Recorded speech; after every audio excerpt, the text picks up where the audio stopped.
Só que tem um porém, o verso 24. E é essa verdade que muitos cristãos não entendem. O verso 24, ó.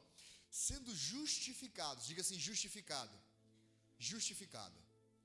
Sendo justificados gratuitamente por sua graça, mediante a redenção que há em Cristo. Eu vou ler o versículo 25, ó. Deus o ofereceu como sacrifício para propiciação por meio da fé, pelo seu sangue, proclamando a evidência da sua justiça. Por sua misericórdia, havia deixado impune os pecados anteriormente cometidos. Eu quero que você pegue esse versículo, por favor, e coloque na versão NTHL, o versículo 24. Eu vou pedir para ela colocar uma versão aqui mais simples, não é uma versão tão rica no sentido da exegese bíblica. Ela é uma versão bem simples, mas ela é de fácil compreensão. Ó, mas pela sua graça e sem exigir nada, Deus aceita todas as pessoas por meio de Jesus Cristo, que o salva. Então o homem, ele não consegue entrar diante de Deus, ele não consegue ser aceito diante de Deus, com base nos seus esforços. Por quê? Por mais que ele se esforce, ele nunca vai chegar à régua divina. Então Deus envia Cristo, e por causa dos méritos de Cristo, agora Deus aceita o homem. Compreende? Põe o próximo verso. Deus ofereceu a Cristo como um sacrifício, para que pela sua morte na cruz, Cristo se tornasse o meio de as pessoas passarem a receber o perdão dos seus pecados. Então nenhum homem, por mais que ele fizesse o bem, por mais que ele fizesse as coisas corretas, é impossível ele receber o perdão dos pecados, senão por meio de Jesus. Ó, pela fé nele, Deus quis mostrar com isso que ele é justo. No passado ele foi paciente, não castigou as pessoas por causa dos seus pecados, mas agora, pelo sacrifício de Cristo, Deus mostrou que é justo. Assim ele é justo e aceita os que creem em Jesus. Então Deus é justo. Se você olhar o Antigo Testamento, por mais que Deus enviou alguns juízos ali, Deus nunca tratou o homem como o homem deveria ser tratado na essência, no seu pecado. Deus nunca pagou o pecado do homem como o homem deveria receber de fato. Deus esperou pacientemente até o tempo em que ele enviasse Cristo e que Cristo recebesse sobre si o pecado e a consequência, a condenação que era para mim e para você. Compreende essa verdade? Então não existe nem o justo sequer. Na terra não existe. Só que a Bíblia fala uma verdade. Quando você e eu, quando nós passamos a crer em Jesus, a partir daquele instante, nós somos declarados justos. Então você não é justo. Quando você passa a crer em Jesus, agora diante de Deus, você é declarado justo. Então se você crê em Jesus, você é justo. Quantos de vocês creem em Jesus aqui? Creio que a maioria de vocês, sim ou não? Eu tenho uma notícia para você. Essa notícia não vem de mim, mas é da palavra. Você é justo. Igor, mas como assim eu sou justo? Calma aí, que você vai entender. Todo indivíduo que crê em Jesus, ele é declarado por Deus justo. E é aqui que muitas pessoas que vivem anos e anos e anos no Evangelho, mas muitas vezes elas não vão até a palavra de Deus, muitas vezes elas só escutam o que terceiros falou, elas não vão analisar a verdade, as verdades das Escrituras, ela se pega muitas vezes acusada, confusa, perdida, acaba se esfriando. Por quê? Porque ela não compreende de que nada que ela faça tem o poder de alterar aquilo que Deus declarou. Deus declarou que nós somos justos, uma vez que nós cremos em Jesus. Isso não tem como mudar. Compreende? Ó, todos pecaram e estão destituídos da glória de Deus, verso 24. Só que, sendo justificados gratuitamente por sua graça, mediante a redenção que há em Cristo. Então agora em Cristo Jesus nós fomos tirados do status de culpados, de condenados, e diante de Deus declarado justo. Compreende? Compreende? Eu vou ilustrar isso de maneira mais clara para você entender. Imagine um homem que ele está devendo para a justiça, ele está devendo ali um valor exorbitante, e ele é levado no juízo ali, diante do juiz. De repente entra um homem muito rico, e esse homem muito rico paga a dívida desse homem que está devendo. Ele vai lá e paga. O homem que está devendo, a dívida dele foi quitada. quitada, ele não deve mais nada, certo? Só que o caráter dele não foi mudado, a mente dele não foi mudada, ele continua sendo a mesma pessoa. Só que a dívida dele diante do credor foi paga. Assim que a dívida é paga, o juiz bate o martelo e fala: justo, você é inocente, a dívida foi paga. Compreenderam? Isso que aconteceu quando nós recebemos a Jesus. Quando eu e você recebemos a Jesus, diante de Deus foi batido o martelo declarando: você é justo, você não deve mais nada. No instante que você recebeu Jesus, no momento que você entregou a sua vida, a sua alma para Jesus, diante de Deus, você e eu, nós fomos declarados justos. Então, é importante você despertar sua consciência para isso. O que o Senhor me trouxe quando eu meditava nessa palavra é isso. Os filhos de Deus, muitas vezes, eles não têm essa consciência de que eles são justos diante de Deus. Eu quero falar isso com você mais para o final. Mas se você não tem a consciência que você é justo diante de Deus e perdoado de todos os pecados, você não consegue orar a Deus, você não consegue buscar a Deus de maneira ousada. Estão entendendo? Ó, quero que vocês vão lá em Romanos capítulo 4. Consegue mudar para mim a fundo? Romanos capítulo 4, versículo 1. Romanos 4, versículo 1. Romanos 4, 1. Aqui, o apóstolo Paulo começa a mostrar como Abraão, o pai da fé, foi justificado, foi acreditado justiça sobre ele, não por causa das atitudes que ele teve, mas por causa da fé. Romanos capítulo 4, versículo 1, diz assim, ó: portanto, que diremos sobre o nosso pai Abraão? Romanos 4, 1. Se de fato Abraão foi justificado pelas obras, ele tem do que se orgulhar, mas não diante de Deus. Se uma pessoa recebe os perdões, ela é perdoada por Deus. Ela recebe a vida eterna, a salvação, o Espírito Santo. Por causa de alguma coisa boa que ela fez, ela vai se orgulhar diante de Deus. Não, eu estou indo para o céu porque eu fiz isso de certo, porque eu sou certinho, porque eu fiz aquilo, porque a pessoa está querendo se orgulhar diante de Deus, como se o comportamento dela pudesse comprar o céu, pudesse comprar a graça divina. Então, não, Abraão não foi justificado pelas obras. Da mesma forma que Abraão não foi justificado pelas obras, nós também não somos justificados pelas obras. Deus não fala que você é justo por causa de alguma coisa boa que você fez. Deus não fala que você é justo porque você deu dízimo, porque você deu oferta, porque você perdoou um irmão, porque você ajudou alguém. Não, Deus declara que você é justo porque você creu em Jesus Cristo. No instante que você crê em Jesus Cristo, é acreditado a você, é declarado sobre a sua vida que você é justo. Fala assim: eu sou justo. Diante de Deus, aos olhos de Deus, você é justo. Eu sei que é difícil a gente aceitar, sim ou não? Como eu sou justo? Mas não faz sentido. Calma que vocês vão entender. Ó, se Abraão foi justificado pelas obras, ele tem do que se orgulhar, mas não diante de Deus. O versículo 3. Entretanto, o que diz as Escrituras? Abraão creu em Deus. Abraão creu em Deus. E isso lhe foi acreditado como justiça. Deus declara que Abraão é justo a partir do momento que Abraão crê. Assim acontece comigo e com você. A partir do momento que você creu, diante de Deus você é justo. Você foi declarado justo. Nós somos justos em Cristo. O versículo 4 fala assim: justiça é um estado. Justiça é um estado. Justiça é uma posição. É um status. Diante de Deus, a posição e o status que você tem é que você é justo. Só que você olha para você mesmo, você olha para a sua mente, você olha para o seu dia a dia, para o seu comportamento, para as suas falhas, para os seus erros, para as coisas que você faz de errado, você fala: mas é impossível eu receber e aceitar essa palavra. A Bíblia diz que você é justo. Igor, mas e as coisas que eu faço de errado? E os erros que eu cometo? E o bem que eu quero fazer e não faço? E o bem que eu sei que eu deveria fazer e não faço, não consigo? Ou eu faço, e em algum momento eu acabo errando? Calma que vocês vão entender. Vamos lá, verso 4.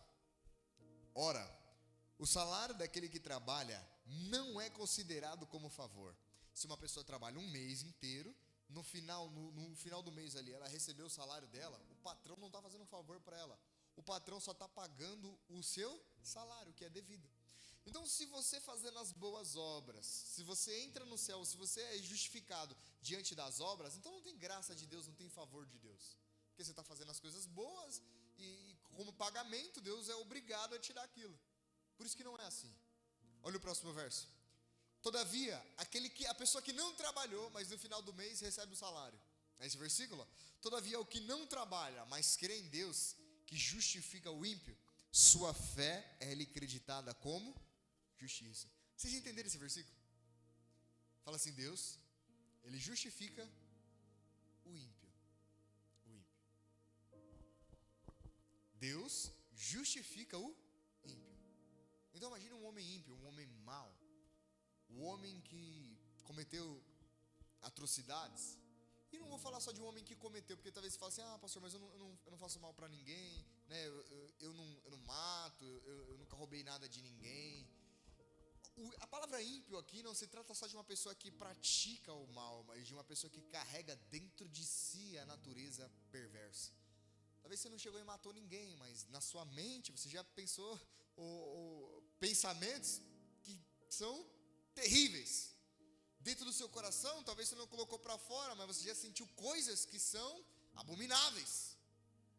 Sim ou não? Você não matou, mas você sentiu vontade. Estão entendendo? Você não roubou, mas você sentiu vontade. Estão entendendo? Então, Deus pega o homem que é ímpio, que tem dentro de si a maldade, as sementes, as coisas malignas. Olha isso. E uma vez que esse homem crê em Jesus, ele é declarado justo. Deus pega o mais vil pecador. E uma vez que essa pessoa crê em Jesus, Deus olha para ele e fala, a partir de agora você é justo. Você é inocente de todos os seus pecados. É assim. Por que é importante você ter essa verdade bíblica enraizada em você? Porque é assim que Deus vê você. É assim que quando Deus vai se relacionar com você, quando Deus vai fazer algo na sua vida, é dessa ótica que Deus está te vendo. Deus não está vendo você como você se vê, como os pecados que você cometeu semana passada, com as coisas que você fez. Não, Deus vê você como alguém que é justo, lavado e remido pelo sangue de Jesus. Isso é o Evangelho. O Evangelho mostra que o homem não consegue ser justificado com base nas suas obras, mas uma vez que o homem crê em Jesus, diante de Deus, ele é justo. Diante de Deus, ele é inocente.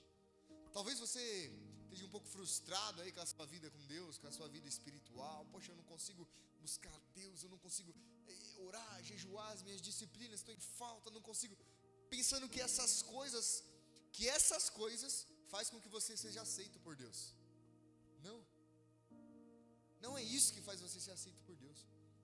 O que fez você ser aceito por Deus foi no instante que você decidiu crer que Jesus é o seu Salvador. No instante que você recebeu Jesus e a salvação no seu coração. Nesse momento, Deus olhou para você e disse, você é justo aos meus olhos. Você é inocente. Estão entendendo? O verso 6.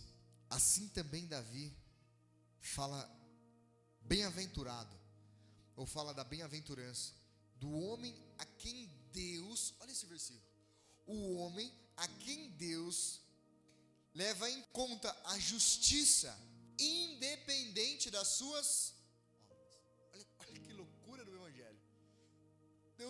Deus declara um homem justo, independente das suas obras.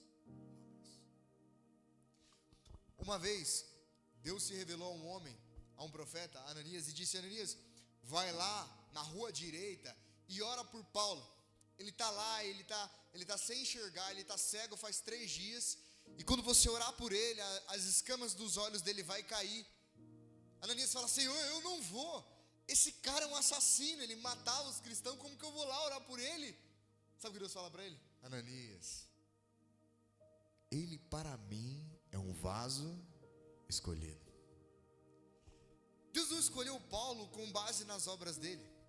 E Paulo era um cara bonzinho. Acho que nem eu e nem você cometeu um pecado de Paulo aqui, a não ser que alguém já matou alguém aqui. Eu não matei ninguém, graças a Deus. Fisicamente não, né? Porque Jesus disse, se você guardar a ira do seu irmão, você já matou. Fisicamente eu nunca matei ninguém. Mas Paulo, Davi, os homens que você admira na Bíblia, mataram pessoas.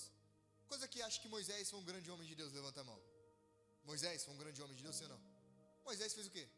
Matou, tirou uma vida, sim ou não? Só que Deus chamou ele de profeta. Falou, não, Moisés, eu vou usar você para tirar o povo da escravidão. Porque Deus acredita a justiça àquele que crê. Deus acredita a justiça ao que crê. A justiça não é acreditada com base nas obras. Por isso que se um homem pecou e errou a vida inteira, no instante que ele entra por essas portas, reconhece Jesus como seu único e suficiente Salvador, aos olhos de Deus, ele é justo, ele é inocente. Olha que loucura. Olha que loucura. Por isso que é a loucura do Evangelho. Porque um homem mau agora é visto como justo e inocente, porque creu em Jesus. O sangue de Jesus paga a dívida do mais vil pecador. Só que você muitas vezes é cristão, filho de Deus, já tem uma caminhada com Deus e não tem a consciência disso. Ou muitos nem sabem essa verdade extraordinária e essencial, o âmago do Evangelho, a justificação pela fé. Aí sabe o que acontece? Ele peca, ele acaba falhando na caminhada, acaba errando ali. Ele não quer pecar, mas ele acaba errando. E aí ele, não vou para a igreja porque eu fiz aquilo e aquilo de errado. Poxa, eu não vou buscar Deus porque eu fiz isso e isso de errado. Ele invalida toda uma vida com Deus por causa de uma falha, de um pecado, de um momento. Deixa eu contar uma coisa para vocês. Sabe quem é as pessoas que têm mais dificuldade? Eu escutei isso, é incrível. As pessoas que mais pecam. Sabe quem são? As pessoas que estão mais perto de Deus. Igor, como assim? Porque quanto mais perto da luz, mais consciência da sujeira que está em você tem. Quando a pessoa está nas trevas, o pecado para ela é só a coisa que é aparente. Estão entendendo? Igor, então você está falando que uma pessoa mais perto de Deus, ela vai pecar muito mais? Não, ela vai ter mais consciência do quanto ela precisa e necessita de Deus. Compreenderam? Só que isso não é algo que você tem que se afastar de Deus, muito pelo contrário.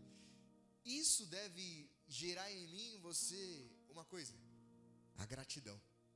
Porque eu sei que eu não mereço ser declarado justo, ser declarado inocente, mas por causa do que Jesus Cristo fez, hoje eu posso.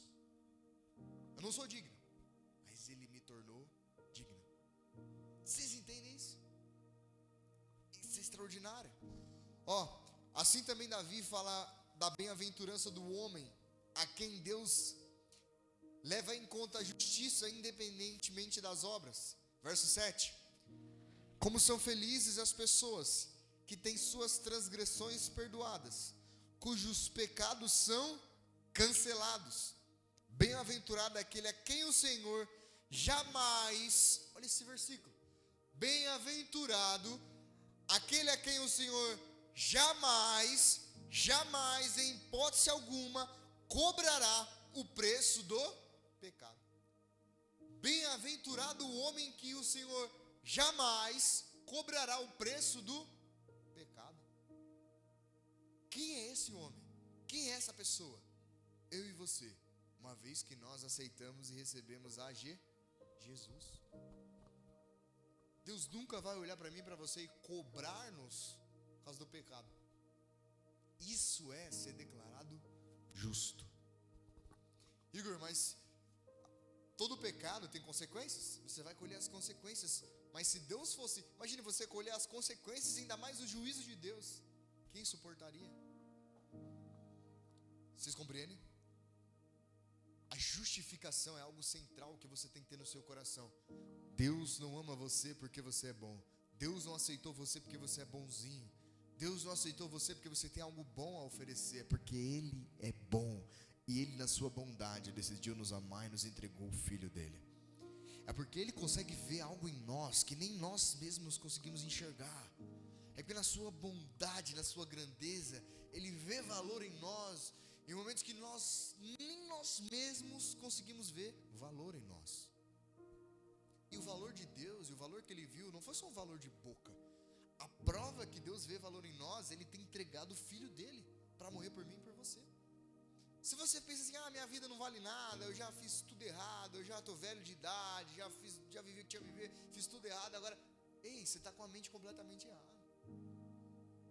Os seus 100, 70 anos de vida, 120 anos de vida aqui na Terra, comparado à eternidade, é um pedacinho da sua vida, é uma poeirinha, comparado ao que é eterno. Comparado à eternidade da sua alma, esses 120 anos aqui é só um passeio na praia, falando da perspectiva eterna. Compreende, igreja? Então Deus vê em mim e em você um valor que nós mesmos não conseguimos enxergar. E se tem uma coisa que o diabo faz e que o diabo luta para distorcer, é essa verdade do Evangelho. A palavra Evangelho significa boas novas. Qual é a boa nova? A boa nova é que você é um pecador. É que nós somos pessoas que carregamos a natureza do pecado. Mas uma vez que nós cremos em Jesus Cristo, agora nós somos declarados justos. Justo. Eu quero enfatizar isso. Você é justo diante de Deus. Justo. Receba isso no seu espírito. Receba isso na sua consciência. Você é justo. Vamos lá. Romanos capítulo 5, versículo 1. Sabe, declarar uma verdade dessa é você comprar briga com o diabo, com Deus e o mundo. Quando você declara uma verdade dessa, você está comprando briga direto com os demônios. Por quê? Porque uma vez que a pessoa recebe essa verdade, ela entende a justificação, os demônios não podem mais acusar a consciência dela. Os demônios não têm mais poder de escravizar a mente, a alma. A palavra diabo, Hassatan, no hebraico, é o acusador. Uma vez que você tem consciência da justificação e você está convicto, está claro para você essa verdade da palavra, você sabe que não há nenhuma acusação mais sobre a sua vida. Romanos capítulo 5, versículo 1. Diz assim, portanto, havendo sido justificados, fala assim, justificados pela fé, fala assim, eu tenho paz para com Deus. Então, nós fomos justificados por meio de Cristo, nós, entre Deus e nós, a paz. Se você entregou sua vida para Jesus, se você recebeu Jesus como seu único e suficiente Salvador, entre você e Deus há paz. Sendo, pois, justificado, sendo, pois, declarados justos, entre você e Deus há paz. Sabe quando o diabo entra na mente da pessoa e distorce, fala assim para ela, não, Deus está te vendo aqui, se você fizer isso, Deus vai castigar você, Deus vai jogar um raio em você. A Bíblia fala que a plenitude da justiça de Deus foi satisfeita em Cristo Jesus na cruz. Aprove Deus moê-lo pelas nossas iniquidades. Então o raio, o castigo que Deus iria jogar em mim e você, foi jogado em Cristo. Só que se você não tem consciência da justificação, você acredita nesse sofisma. O que é um sofisma? É uma coisa que parece verdade, mas não é. Tem aparência de verdade, mas não é. Estão entendendo? Deus não está no céu esperando você falhar, você errar para jogar um raio, para punir você. Não! Ele morreu. Ao terceiro dia ressuscitou. Para a minha e para a sua justificação. É o que a Bíblia deixa descrito. Portanto, havendo sido justificado pela fé, temos paz com Deus, por meio do nosso Senhor Jesus. Verso 2. Por intermédio de quem obtivemos pleno acesso a Deus, pela fé, a essa graça na qual agora estamos firmes, e nos gloriamos na confiança plena da glória em palavras simples, temos a presença de Deus pela fé em Cristo Jesus, e nem poderes das trevas, nem poderes dos homens, nada pode nos separar da presença de Deus. Nada. A Bíblia fala, nem poderes dessa era presente, nem poderes da era vindoura, nada pode vos separar do amor de Deus que está manifesto, revelado em Cristo Jesus. Tem noção disso? Tem noção dessa verdade? Justo, você é declarado justo. Igor, mas como eu sou declarado justo, se eu ainda erro, se eu falho, se tem coisas ainda que eu sei que não está 100% com a palavra de Deus. Fala assim, justificação. Agora fala assim, santificação. Santificação. Eu vou dar 2 exemplos aqui para vocês entenderem. Quando você está namorando, né? Aí você faz um período de namoro. Depois você noiva, sim ou não? E depois de noivar você faz o quê? Você casa. Quando você casa, você vai diante do juiz ali, no cartório, troca a aliança. E ali acontece o quê? Quando você está ali no juiz, você assina um papel, sim ou não? A partir de hoje, você, fulano de tal, está casada com fulano de tal. Vocês agora são marido e mulher. Então, legalmente, oficialmente, você está casado, sim ou não? Vou fazer uma pergunta para você. Você sai dali sendo um marido? E você já sai dali sendo uma esposa? Sim ou não? Ah, você já é? Sim ou não? Sim ou não? Oficialmente você já? Mas você já sai dali pronto. Eu já sou pronto o marido. Já estou pronto, já sou uma esposa pronta, sim ou não? Não, né? Senão a bispa não teria trabalho com as esposas aqui. E o apóstolo com os maridos. Estão entendendo? Mas você é? Sim ou não? Sim ou não? Se uma outra pessoa perguntar para você assim, você é casado? Sim. Você tem uma esposa? Sim. Você é marido de fulano de tal? Sim ou não? Sim. Compreendeu? Então você é justo. Você foi justificado por Deus. Agora, uma vez que você é justo, quando você passa a se santificar, quando você passa a buscar a Deus, você começa a se tornar, de maneira prática, quem você já é. Só que tem pessoas que ela inverte a ordem. Não, se eu não for santo, se eu não me santificar, se eu não posso ter as coisas de Deus. Não, é o contrário. Você é justo, você foi justificado, e agora você está se tornando quem você é. Compreendeu? Não é você se santifica para depois você ser justo, para depois você ser santo. Não, você é justo, você é santo, está se tornando quem você é. Compreenderam? Imagine que você vai agora adotar uma criança. Você vai adotar uma criança? Você vai adotar uma criança, você faz o quê? Você vai lá no juiz, ante o juiz, você assina a papelada, e depois que o juiz bate o martelo, a partir de hoje, você é pai e mãe dessa criança. Você é pai e mãe, sim ou não? Sim ou não? Aquela pessoa agora é o seu filho. Então foi declarado oficialmente que você agora tem um filho. Quando você sai dali, você vai começar agora a educar o seu filho, para ele se tornar o seu filho. Mas ele já é. Compreender, igreja? Então a justificação é instantânea. Você recebeu Jesus, você é declarado justo instantaneamente. Agora a santificação faz você se tornar quem você é. Por isso que o diabo tenta atormentar a mente das pessoas. Não, você não pode vir à igreja. Você não pode ter o Espírito Santo. Você não pode orar, porque você fez isso, porque você fez aquilo. Só que quando você está consciente da justificação, você fala, é verdade, eu não posso, mas Ele me justificou. Ele está me tornando. Não, você não é santo, você é um pecador, você é um mentiroso. Não, realmente eu fui, mas agora eu estou me tornando quem de fato eu sou. Compreende quando você não tem a consciência da justificação?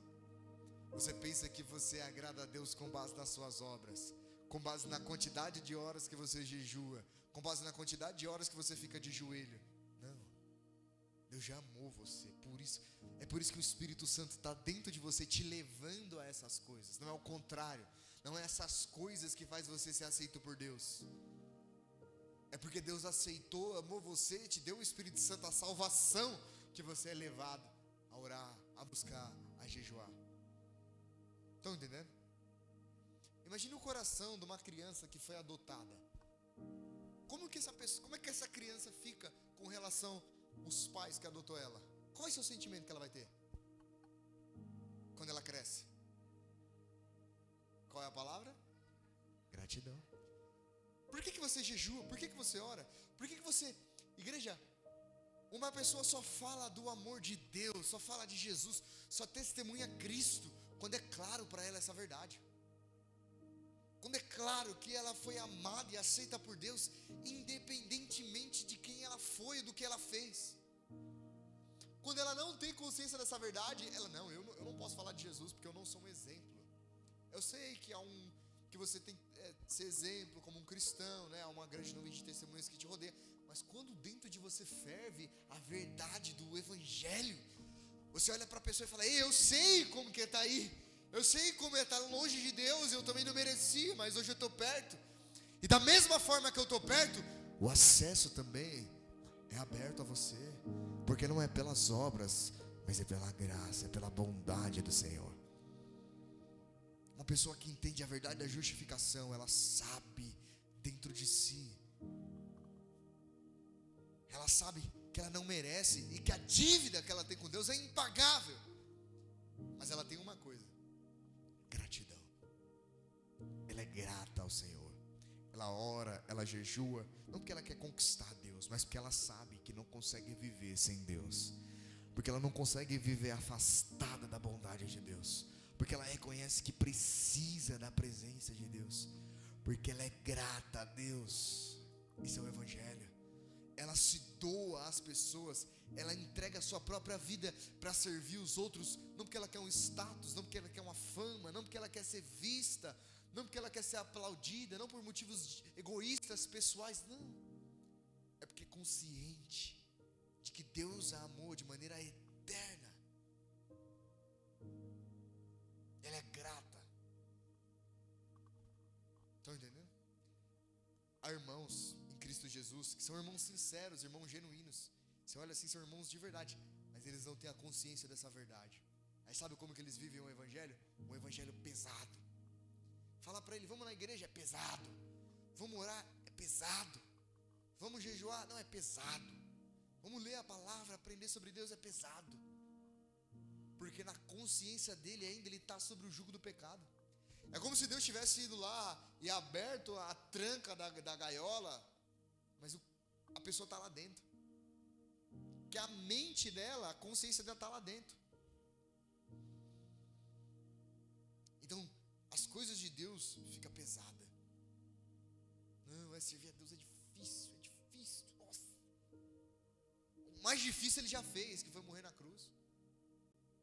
O mais difícil ele já fez.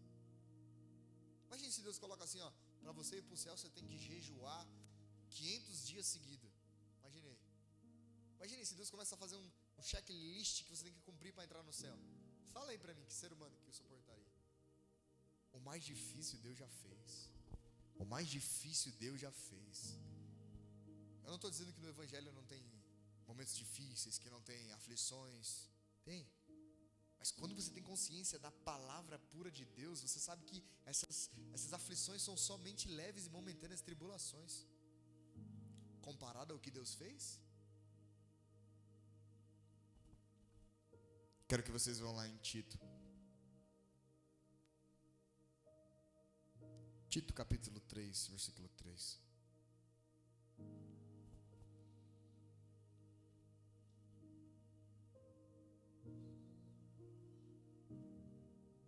Diz assim, ó: portanto, houve um tempo em que também nós éramos insensatos, desobedientes, vivíamos iludidos e escravizados por todas as espécies de paixões e de prazeres. Servíamos à maldade e à inveja, sendo desprezíveis e odiando uns aos outros. Esse é o perfil da natureza que governava a nossa vida antes de Cristo. Verso 4. Contudo, quando da parte de Deus, nosso Salvador, foram manifestadas a misericórdia e o amor pela humanidade. Verso 5. Não por causa de alguma atitude justa que pudéssemos ter praticado, mas devido à sua bondade, Ele nos salvou por meio do lavar regenerador e renovador do Espírito Santo. Então, Deus não olhou para mim e para você quando eu estava fazendo uma coisa boazinha e decidiu nos amar. É quando a gente estava vivendo de maneira ímpia, de maneira vil, desprezível. É ali que se manifesta a bondade, a graça e o amor de Deus. Você deve ter isso na sua consciência, você deve ter isso impregnado na sua mente, no seu coração, que você é justo diante de Deus, e que as falhas que você eventualmente comete, que talvez os erros que você eventualmente comete, é Deus querendo trazer em você santificação através do Espírito Santo. Sabe,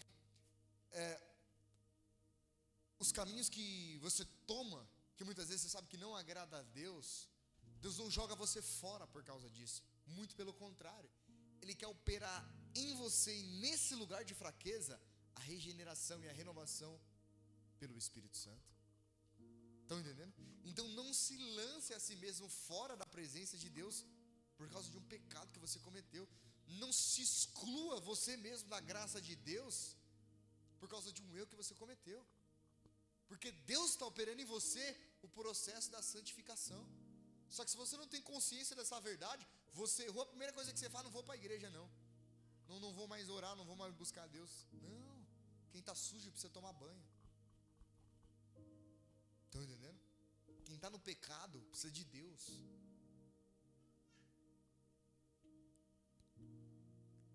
Verso 6: que Ele derramou copiosamente sobre nós, com toda a sua generosidade, por intermédio de Cristo nosso Salvador. Verso 7: Ele assim procedeu, para que, justificados mediante a sua graça, depois de você ter sido justificado mediante a bondade de Deus, a graça, o favor de Deus, nos transformássemos em seus herdeiros, tendo a esperança da vida Então você é justo, você é declarado justo, e depois você é transformado. Mas isso precisa estar enraizado na sua mente. Você, diante de Deus, está em uma posição de justiça. Deus olha para você, e não vê você com a sua roupa, mas Ele vê você vestido de Cristo. Isso precisa estar consciente em você. Quero que vocês vão lá em Romanos capítulo 6. Romanos capítulo 6. Tem pessoas que pensam assim, né? Não, se Deus me perdoou, então agora eu posso pecar, porque eu já sou justo, Deus já me perdoou, está tudo pago, está tudo certo, então eu vou, fazer o que der vontade. Romanos capítulo 6, versículo 1. O apóstolo Paulo, já prevendo isso, alguns irmãos que entenderam a graça de Deus, vocês vão entender que aquele que entende que de fato, aquele que entende, que recebe a graça de Deus de fato, ele não sai pecando, muito pelo contrário. Romanos capítulo 6, versículo 1. Então qual seria a conclusão? Devemos continuar pecando a fim de que a graça de Deus seja ainda mais ressaltada? Uma vez que eu entendi que eu sou justo, fui perdoado, agora eu devo sair pecando? Tem uma pessoa que falou para mim assim uma vez: não, se Deus me perdoou já, então eu posso pecar, porque Deus já perdoou. Sim ou não? Não! Se você tem consciência de fato que Deus perdoou você não vai querer pecar, e não só no sentido de querer, mas você já não vai querer mais viver debaixo do jugo do pecado. Fala assim: o pecado é pior que você ter uma doença no corpo. O pecado, ele é pior que a miséria. Sabia? Tem pessoas que pensam assim: não, uma doença é uma coisa ruim, a miséria é uma coisa ruim, talvez uma deficiência é uma coisa ruim. Pior do que qualquer outra coisa é o pecado. Por quê? Porque a consequência do pecado, a consequência de uma pessoa que vai morrer em pecado, que não recebeu a salvação, não recebeu a vida eterna, é infinitamente pior do que qualquer dor eventual que o ser humano possa passar aqui na terra. Qual é a principal consequência, qual a principal coisa que acontece? A separação eterna de Deus. Então o pecado, ele é a pior coisa que uma pessoa poderia ter.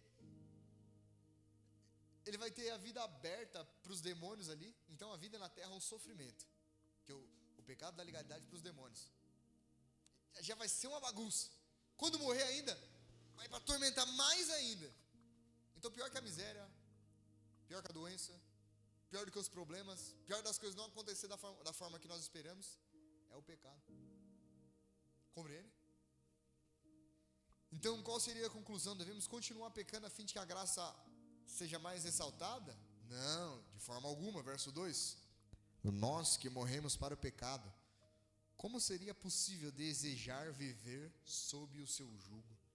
Se nós estamos em Cristo e morremos para o pecado, como que nós vamos desejar viver debaixo do jugo do pecado?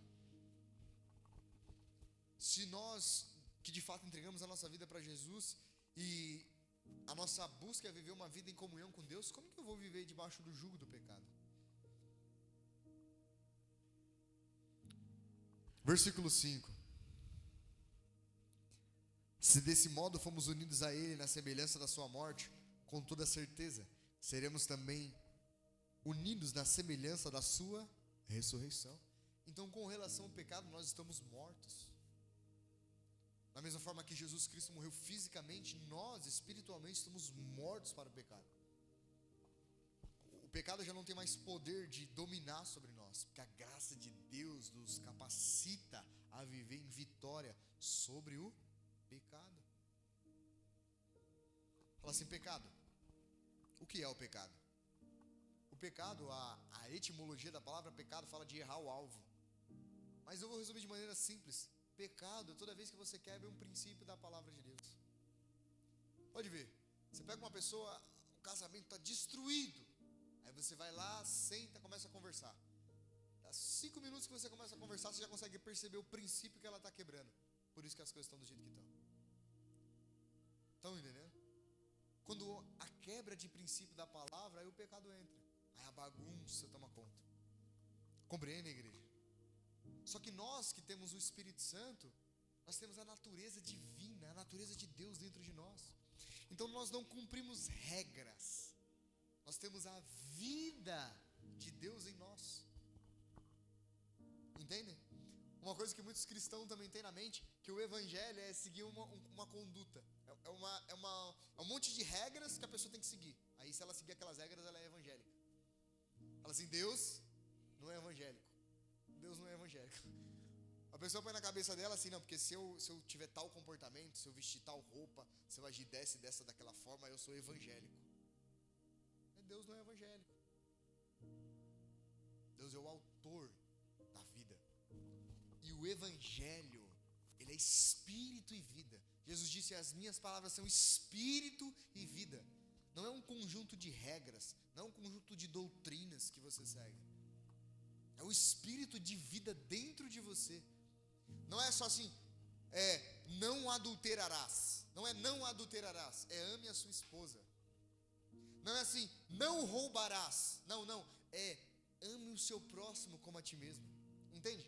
Não é não faça isso, não faça aquilo. Não. Isso daí a própria lei já sabe, já tem a lei aí, humana. O evangelho fala de uma vida dentro de você que te impulsiona a amar, te impulsiona a fazer o bem. Estão entendendo? É o espírito vivo. Vamos lá para a gente encerrar. Efésios capítulo 2.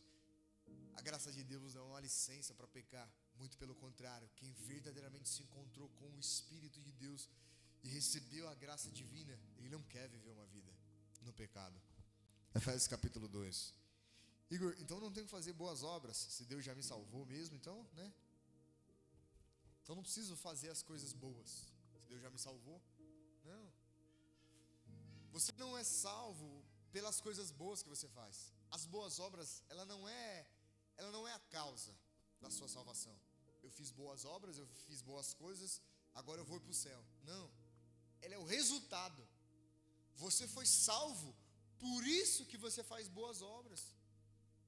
Você foi justificado, você foi declarado justo, por isso que você ama, por isso que você faz o bem, porque você recebeu o bem primeiramente de Deus. Nós o amamos porque Ele nos amou primeiro. Então não deixe essa ordem se inverter nunca. Sabe por quê? Senão você começa a passar, você está na sua caminhada cristã e você afasta o seu coração das verdades da palavra. Chega uma hora que você começa a viver um cristianismo baseado nas suas obras. Chega uma hora que você começa a medir performance, como se Deus estivesse olhando a sua performance diante dele. Nossa, como você está jejuando? Nossa, como que você está orando? Não. O evangelho é você ter a consciência constrangida de que a graça graça de Deus que opera. É a graça de Deus que produz transformação e vida. Efésios capítulo 2, versículo 8. Porque pela graça sois salvos por meio da fé. Isso não vem de vocês, é um dom de Deus. Não vem por intermédio das obras, a fim de que ninguém venha se orgulhar. Por esse motivo, verso 10, pois somos criação de Deus, realizados em Cristo, para vivermos em boas obras. Então você é criação de Deus em Cristo. Você recebeu Cristo e agora você faz boas obras, porque Cristo está em você. Não é fazendo boas obras para poder ter a Cristo, as quais Deus preparou no passado, para que nós as praticássemos hoje. Então, porque eu tenho Cristo, porque eu sou justo, porque eu tenho a salvação, porque eu sou filho de Deus, que eu faço as boas obras.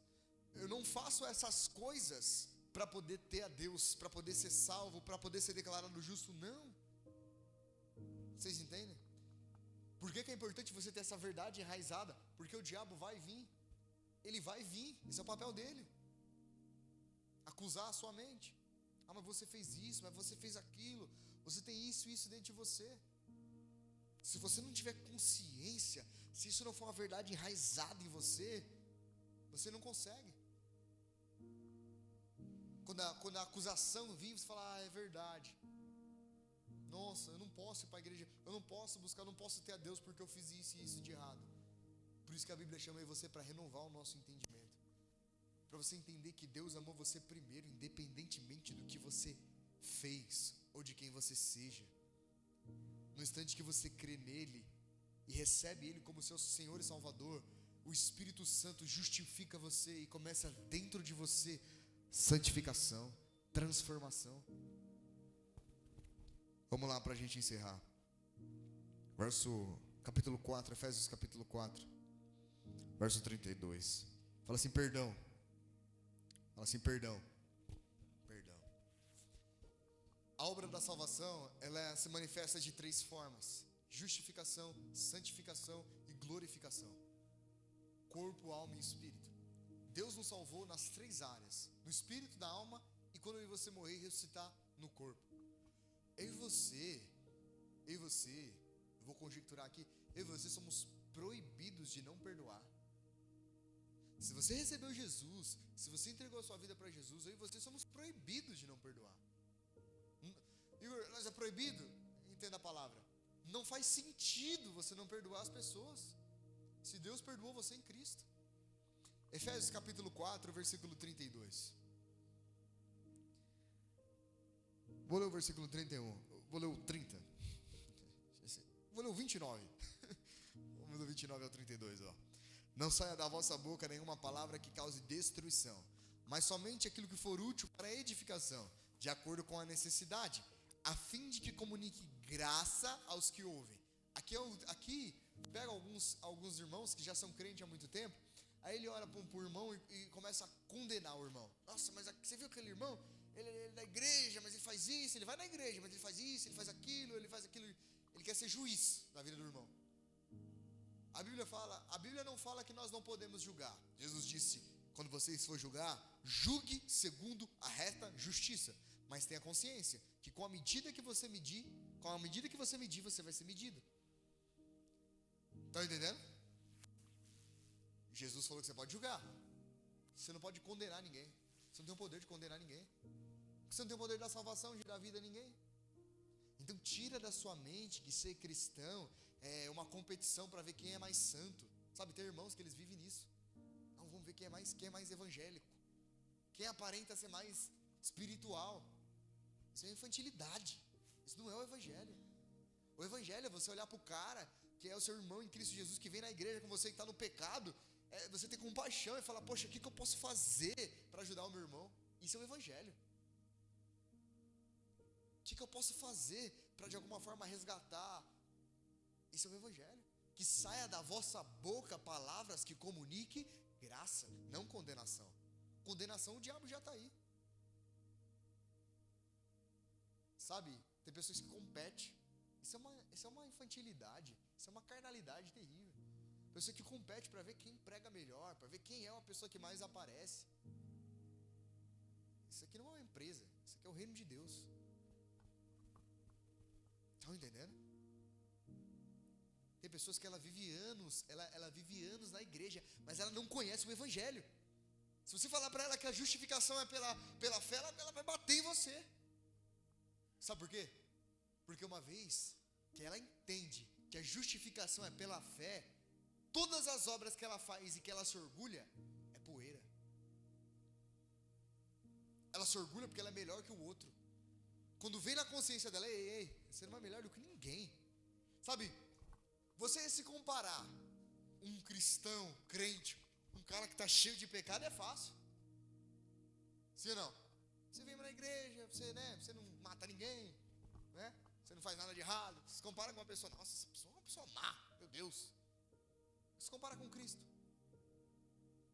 Se compara com Jesus. Se compara com Jesus. Tá vendo? Não dá. A régua é muito alta. Por isso que o evangelho de verdade, ele produz humildade. Ele produz humildade no homem. Porque o homem sabe que sem a graça e a bondade de Deus, ele não é nada. Ele é poeira. Que da minha e da sua boca venha comunicar graça.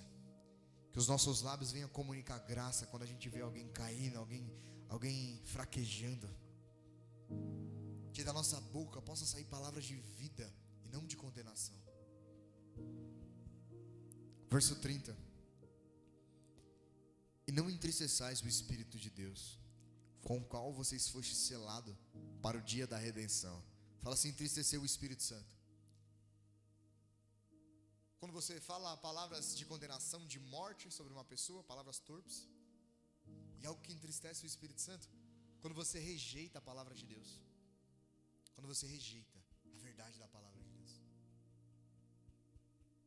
Sabe, a Bíblia fala que ninguém tem o poder de convencer ninguém, mas o Espírito da verdade, que o mundo não conhece, não pode receber, ele vai estar em você, habita em você, estará com você para sempre. O único que tem poder de convencer o homem da justiça, do pecado e do juízo. Ele traz a palavra. E a pessoa, ela é soberba ao ponto de dizer assim, não, mas eu não creio desse jeito. Não, não é bem dessa forma. É uma arrogância. Sim ou não? Receba a palavra como uma boa terra, com humildade. Tenha humildade. Julgue. A Bíblia fala assim, filhinhos, provai os espíritos. Tudo que você estiver ouvindo, julgue. Julgue o que está sendo dito, não a pessoa. A Bíblia ensina isso. A Bíblia fala, provai os espíritos. Todo aquele que confessa Jesus Cristo, esse espírito procede de Deus. É o que a Bíblia diz. Mas quando você perceber que a palavra pura está sendo pregada, desce do salto. Desce do salto. Se inclina e recebe. Verso 31. Toda amargura, toda cólera, ira, gritaria e blasfêmia sejam eliminadas do meio de vocês, bem como toda maldade. Verso 32. Pelo contrário, sede bondosos, compassivos uns para com os outros, perdoando uns aos outros, da mesma maneira como Deus vos perdoou em Cristo. Por que nós, como cristãos, não faz sentido não perdoar? Porque Deus, a primeira coisa que Deus fez foi nos perdoar em Cristo Jesus. Então não faz sentido você carregar a mágoa de ninguém, você carregar a ofensa de ninguém. Eu não estou falando que você não pode ter se entristecido ali com a pessoa, mas não faz sentido você carregar isso no seu coração. Não faz sentido, porque Deus perdoou você em Cristo. Então, independentemente do que fez com você estando certo ou errado, você deve perdoar. Você tem que perdoar, você tem que abrir mão do orgulho. Igor, mas eu estava certo. Independente de quem está certo, você tem que perdoar, porque você é um pacificador. Fala assim, perdoar. A palavra perdão fala de cancelar. A palavra perdão na etimologia fala de cancelamento de uma dívida, anistia. É cancelar completamente. Não, entre nós aqui está tudo cancelado, não tem mais problema algum, tudo resolvido. É assim que você tem que ser. Sabe, você não pode ter inimigos. As pessoas podem ver você como inimigo, mas você não pode ter ninguém como inimigo. Se o evangelho é amar o próximo como a ti mesmo, como que você vai ter inimigo? Como que nós vamos ter inimigo? Nosso inimigo é o diabo. A nossa luta não é contra a carne nem contra a sangue, mas contra demônios. Ah, mas aquela pessoa tem raiva de mim, ela tem inveja, ela mente, ela faz as coisas para me derrubar.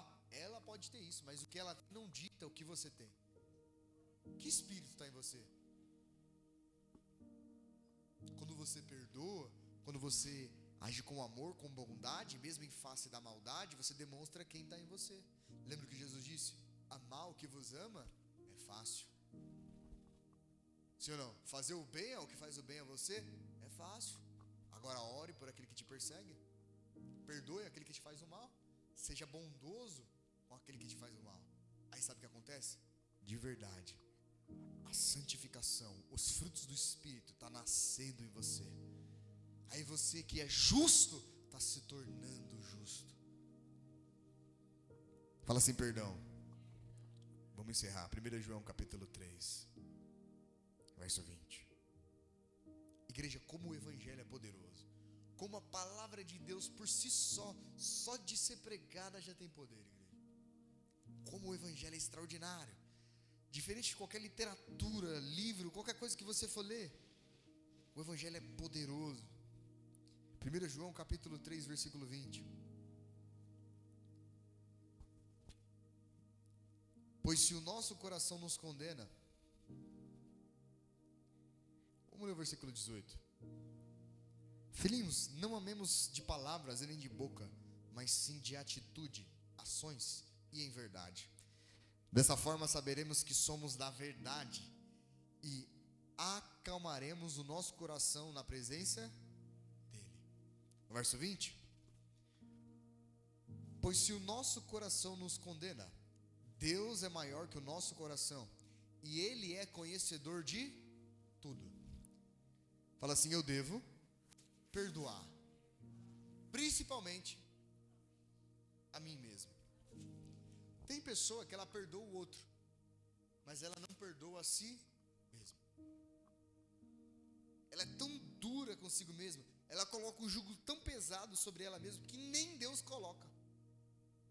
Nem Deus coloca, mas ela coloca. E ela não se perdoa. Sabe o que essa pessoa é? Orgulhosa. Ela é arrogante, soberba. Porque se Deus, que é criador de tudo, sabe de tudo, te conhece melhor do que você, te perdoou, quem é você? Quem sou eu para não nos perdoar? Então você tem que se perdoar. Você tem que se perdoar. Igor, mas eu fiz isso, eu fui... Você confessou seus pecados a Deus? Deus não perdoou? Então por que você fica se condenando? Você tem que se perdoar. Se você não se perdoa, se você não recebe o perdão de Cristo e se perdoa, você não tem ousadia, coragem de orar e de falar com Deus. Olha o próximo versículo. Portanto, amados, se o nosso coração não nos condena, o coração aqui é a consciência, temos coragem diante de Deus e recebemos dele tudo o que pedimos, o que rogamos, porque obedecemos aos seus mandamentos e fazemos o que lhe agrada. Então, se você se perdoou, você vai dobrar o joelho, você vai orar em paz, você vai orar com ousadia, com fé, porque entre você e Deus há paz. Agora, se você não está em paz nem com você mesmo, porque da parte de Deus você foi perdoado, mas você não se perdoa. Estão entendendo, igreja? Se Deus, Criador do céu e da terra, nos perdoou em Cristo Jesus, devemos perdoar uns aos outros e a nós mesmos. Tem pessoa que ela consegue perdoar o outro, mas quando ela falha, quando ela erra, quando ela acaba tropeçando, e ela sabe que errou, ela quer se punir, ela quer se autoflagelar, pensando que aquilo ali agrada a Deus. Não, o que agrada a Deus é você, em face de um erro, pedir perdão, reconhecer, mudar a rota e entender que aquilo foi um aprendizado, para não cair mais. Amém? Glória a Deus. Quando você não se perdoa, sabe quem te atormenta? O diabo. Com os seus próprios pensamentos. Você tem que se perdoar. Perdoe as pessoas. Perdoe a si mesmo. Porque Deus amou eu e você em Cristo Jesus. E o nosso pecado não é maior do que o sangue de Jesus. As nossas falhas não é maior do que a presença de Deus que habita em nós. Reconheça isso essa noite. Gostaria que você fechasse os seus olhos e que você orasse agora. E com o seu coração você reconhecesse a presença de Deus. Você reconhecesse que você necessita da presença de Jesus. E que se algo aí no seu coração que precisa ser mudado, transformado, o Espírito Santo foi enviado exatamente para isso. Para de ser duro, para de andar com base no seu próprio entendimento. Para de andar afirmado na força do seu braço. E aprenda a confiar em Deus e em sua palavra. Fale para o Senhor: Senhor, eu não quero ser arrogante. Eu não quero ser soberbo, ignorante, ao ponto de andar confiando na força do meu braço, na força da minha sabedoria, na força do meu entendimento, Senhor. Mas eu quero confiar e crer na sua palavra. Eu quero confiar na tua presença e no teu Espírito Santo.